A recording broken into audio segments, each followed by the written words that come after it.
Гордость страны, гордость народа. Личности, вошедшие в историю и прославившие Ингушетию и Россию. Кто они? Вспомним некоторых. Переход на электронную трудовую книжку. Какие условия и сроки предусмотрены законом для работодателей? 3 боя и 3 победы. Без поражений к званию чемпиона. Как и где проходит тренировка к важному турниру у Али Измайлова и что мотивирует боксера.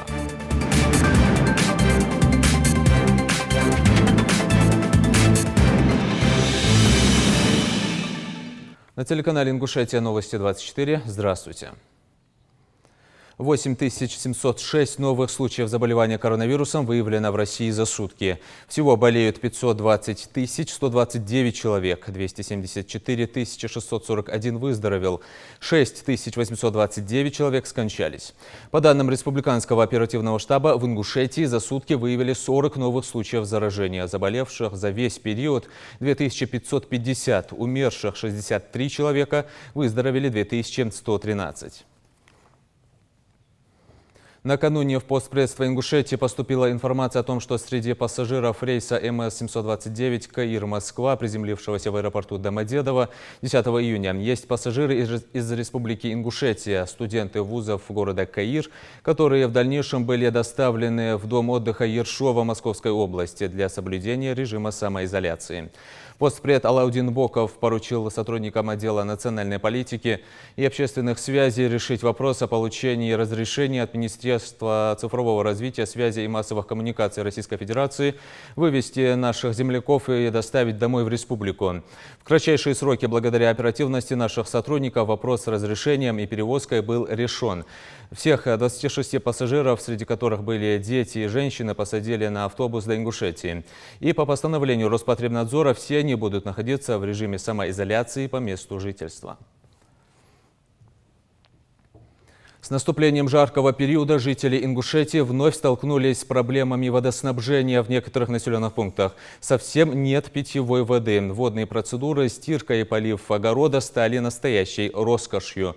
Ситуация действительно напряженная, и в связи с этим глава региона Махмуд Али Калиматов распорядился срочно создать комиссию по решению вопроса с водоснабжением республики. Первый заместитель председателя правительства Михаил Элезов выехал сегодня на Альтиевскую водозаборную станцию, чтобы оценить ситуацию с добычей воды. На место также прибыли директор Ингуш-регион-водоканала, заместители председателя правительства Тимур Фаттахов и Исрапил Латыров, а также глава администрации города Назрань. Михаил Элезов подчеркнул, что в решении этой проблемы задействованы все компетентные службы и в кратчайшие сроки будут приняты необходимые меры для того, чтобы живительная влага в полном объеме поступила в дома граждан. В круглосуточном режиме в городе задействовано 4 машины во всех наших округах городских. Вода подвозится в достаточном количестве. Вот на этот момент, в принципе, вот только такие маленькие такие случаи, где вот адресно звонят, они остались. А так, по большому счету, вот проблема вот на данный момент вот, она практически вот решена. И эта работа будет продолжаться до того момента, пока мы так кардинально не изменим ситуацию уже с конкретной подачей воды. Проблема в чем? Проблема в том, что у нас в летний период времени резко увеличивается объем потребления воды по всей республике. Резко увеличивается, 2 раза практически. И поэтому, вот в связи с чем, а у нас добыча в летний период времени обычно не увеличивается. Она как есть в зимний период, таким образом и сохраняется. Но потребление возрастает несколько раз. Кто-то там поливает огороды, кто-то там по-другому использует воду. Вот. Сейчас разбирались с насосной станцией, которая обеспечивает водой Назрань, Назрановский район. По поручению главы также мы сейчас смотрим, каким образом решить проблему с насосами, для того, чтобы увеличить добычу. Увеличить добычу для того, чтобы обеспечить потребность жителей водой. Для этого нужно будет заменить ряд насосов. Сегодня же выходим на производителей в Орловской области. Уже с понедельника начнется подписание договоров и уже непосредственно поставка насосов для того, чтобы мы их устанавливали. И мы ориентируемся в течение недели, максимум 10 дней, на то, чтобы привезти эти насосы новые, установить, наладить и запустить. Вот, рассчитывал на 10 дней. И вот нам, как говорят специалисты, если мы таким образом сейчас сделаем, то мы можем эту проблему с нехваткой водоснабжения решить практически, если все-таки дополнительно не возрастет объем потребления. Вот мы понимаем, что для того, чтобы эту проблему решить, нужно ряд насосов здесь установить, около 4 насосов, и ряд насосов в Кантышевском заборе, водозаборе, и в Сунже. Мы это сделаем. Вот, молниеносно, быстро мы это сделаем. Вот. И считаем, что если мы это сделаем, то мы проблему закроем. Но если увеличится потребность воды, то мы будем отдельно думать, что с этим вопросом делать. В регионе идут работы по установке нового оборудования. Уже сегодня на Кантышевской водозаборной станции был установлен еще один насос с подачей воды мощностью 30-40 кубов в час. Это позволит немного повысить объем подаваемой воды в дома граждан. А пока на время по поручению правительства был организован подвоз воды жителям, которые в ней остро нуждаются. Специально для этого был сформирован оперативный штаб и задействована техника коммунальных служб. Более расширенный материал смотрите завтра в наших выпусках новостей. Великая страна, великие люди, военные, экономисты, юристы, деятели культуры, спортсмены. Уважение современников и память потомков создаются трудом каждого на своем месте. У нас таких примеров сотни. Сыны и дочери нашего народа на весь мир прославили как свою малую родину, так и всю страну. 2020 признан годом памяти и славы. Помнить и говорить о них наш долг. О героях, чьи имена золотыми буквами вписаны в историю Ингушетии и России на века, расскажет Хава Гагиева. Россия – страна удивительных возможностей и выдающихся людей, среди которых немалые представители нашего народа. Первый герой России – генерал-майор авиации Суланбек Асканов. 7 февраля 1992 года ценой своей жизни спас сотни людей, отвел свой самолет и предотвратил трагедию, не дал пасть авиамашине на жилые дома в деревне Хворостянка Липецкой области. За этот героический поступок указом президента России от 11 апреля 1992 года генерал-майору авиации Асканову посмертно присвоено звание Героя Российской Федерации.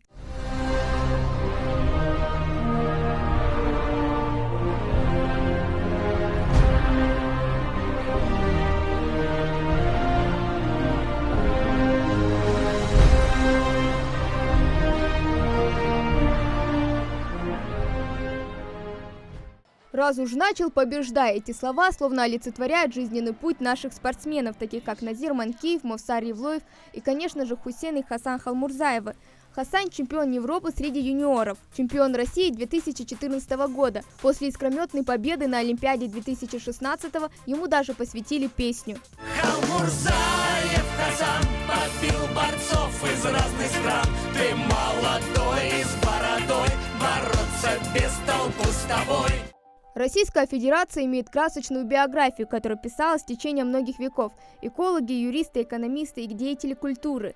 В каждых направлениях были свои первооткрыватели. Кстати, Лейла Албогачиева была единственной россиянкой, покорившей Эверест дважды. Причем поднималась она на эту вершину с двух сторон – южной и северной.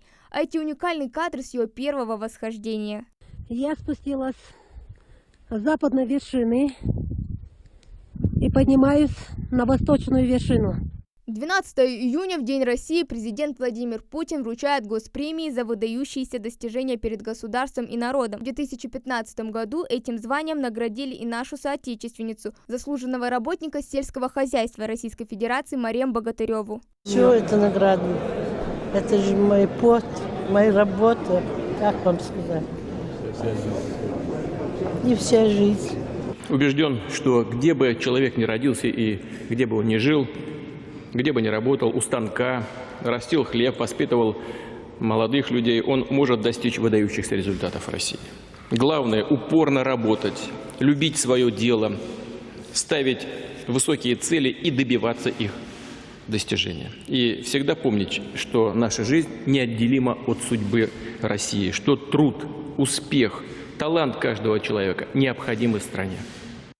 Сегодня Россия – это многонациональная страна с уверенным будущим, которую создаем именно мы, ее жители. Эти люди работали не ради наград, они делали все с душой ради любимой республики и страны. Хава Гагиева, Новости 24. Более 30 социально значимых объектов планируют открыть в этом году в регионе. Это 15 детских садов, 11 школ, 3 учреждения здравоохранения, 1 спорткомплекс, объекты водоснабжения и благоустройства. Новые условия для получения качественного образования предусмотрены и в Карабулаке. Там активными темпами возводится школа, рассчитанная на 720 мест. Объект строится в рамках федеральной целевой программы. Еще несколько лет назад за вторым переездом по улице Кирова были пустые поля, отведенные под пастбище для скота. Со временем город расширялся, и теперь мы видим, что новостройки разрастаются и занимают все больше территории. В связи с увеличением численности населения, уже превысившим отметку 41 тысяча человек, здесь остро встал вопрос о развитии инфраструктуры, в том числе строительстве школы и детского сада.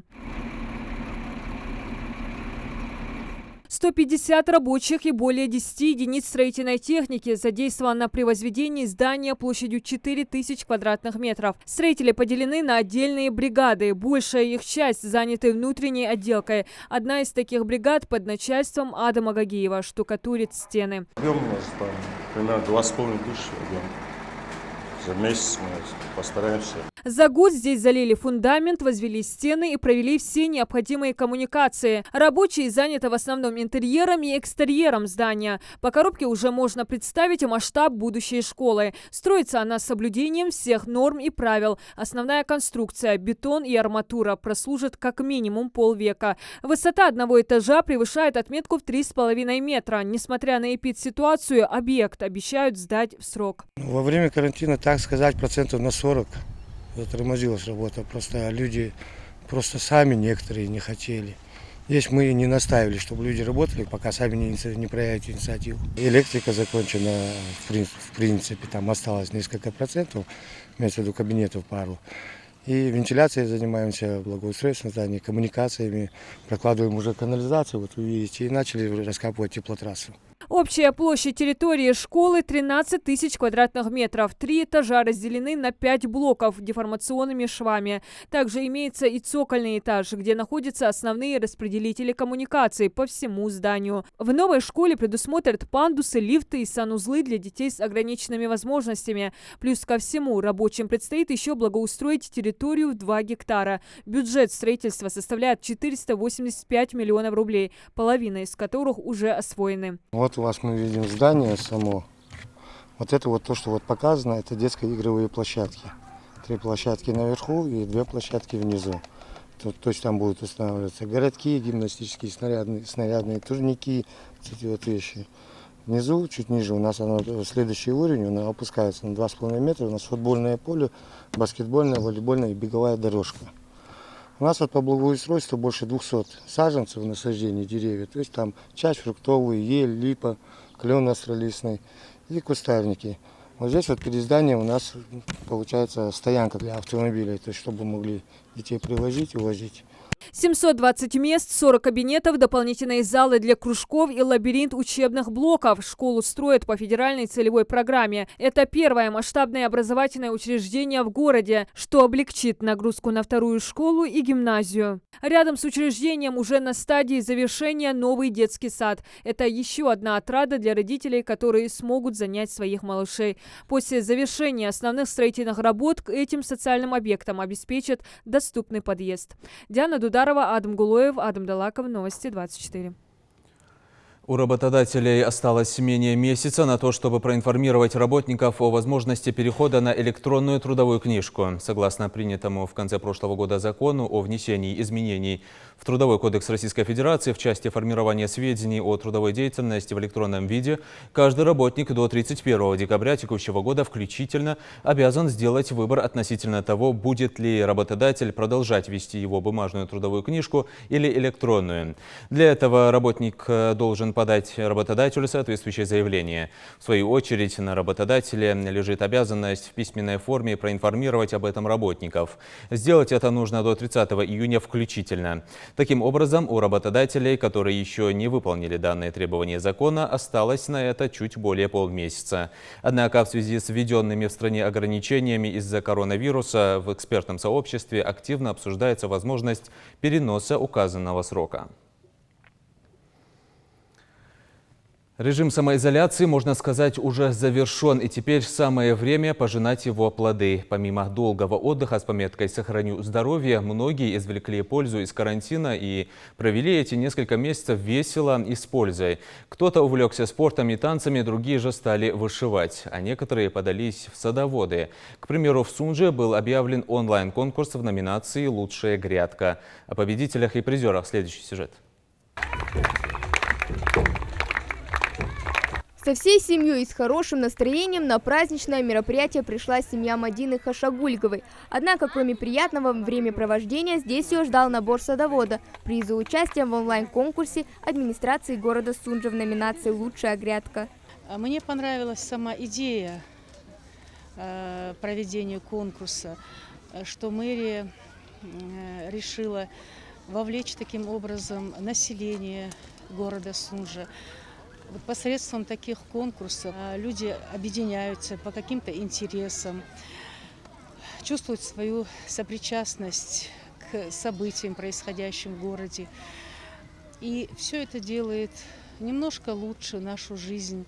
Подарки тут получили все, от мала до велика. К слову, за второе место 500 саженцев цветов, а бронзовому призеру полагалось 300. По словам главы администрации, такой конкурс полезен тем, что время на самоизоляции можно было провести с пользой, а заодно и привести в порядок свой участок. После того, как был отменен режим самоизоляции, мы решили подвести итоги, провести данное мероприятие.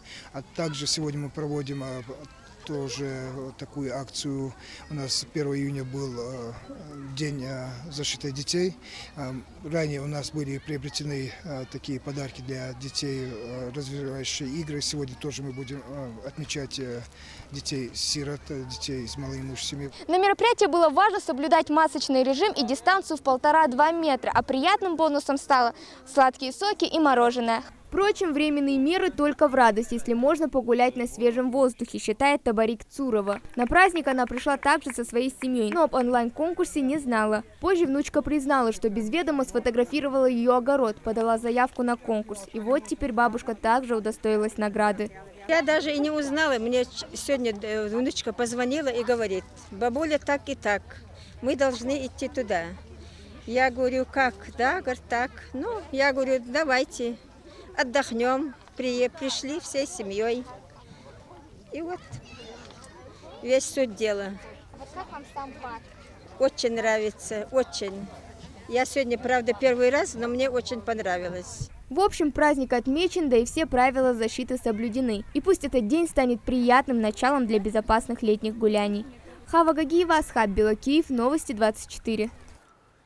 3 боя и 3 победы. Поражения ему не свойственны. За плечами ингушского боксера Али Измайлова не так много поединков, но это лишь вопрос времени. Резкий скачок из любительского бокса в профессиональный говорит о высокой мотивации спортсмена. Сейчас Али Измайлов готовится к очередному турниру. В подготовке ему помогает свежий горный воздух и огромная воля к победе. За его тренировкой наблюдал Идрис Ижиев. Али Измайлов, имя которое у ингушской молодежи ассоциируется прежде всего с профессиональным боксом и зрелищными представлениями на ринге. Наш боксер буквально ворвался в профессиональный спорт и всего за год добился немалых успехов. Это сейчас его знают как одного из самых талантливых и в то же время молодых спортсменов. Однако до первых побед Али проделал огромный путь. Впервые привели в зал бокса мой дядя, он же мой тренер Магомед Измайлов. И вот с того началось все это. Начали мы с ДК в городе Малгобек.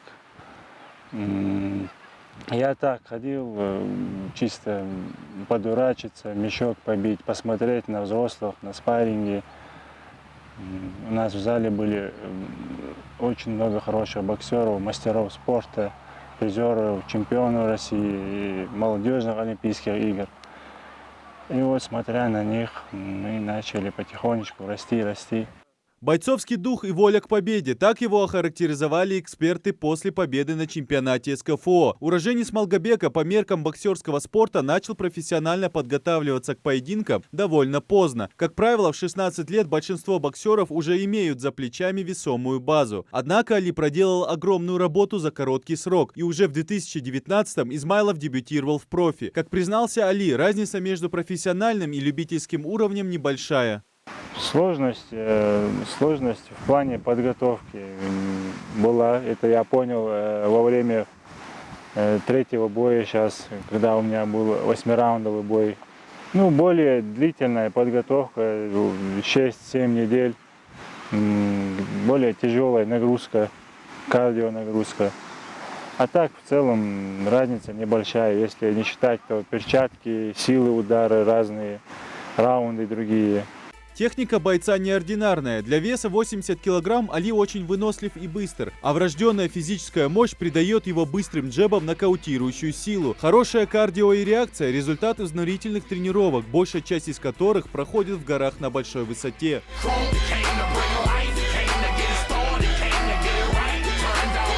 3 победы из 3, рекорд которым могут похвастаться лишь единицы. Как правило, Али в бою не церемонится и сразу обрушивает на соперника всю мощь своего бойцовского арсенала. Если с первыми соперниками проблем не возникло, то последний бой с Сергеем Якимовым выдался жарким и богатым на события.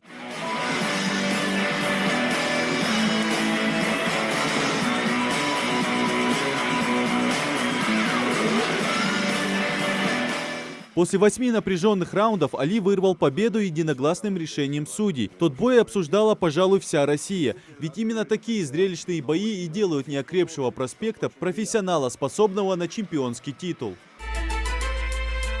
Сейчас ингушский боксер полностью сосредоточен на тренировках и будущих боях. Из-за коронавирусной инфекции боксерская ассоциация перенесла все поединки, поэтому имя соперника Али мы узнаем не раньше августа. Если Измайлов продолжит побеждать, у него есть все шансы стать чемпионом. Идрис Ижиев, Новости 24. На этом наш выпуск завершен. Оставайтесь на канале Ингушетия.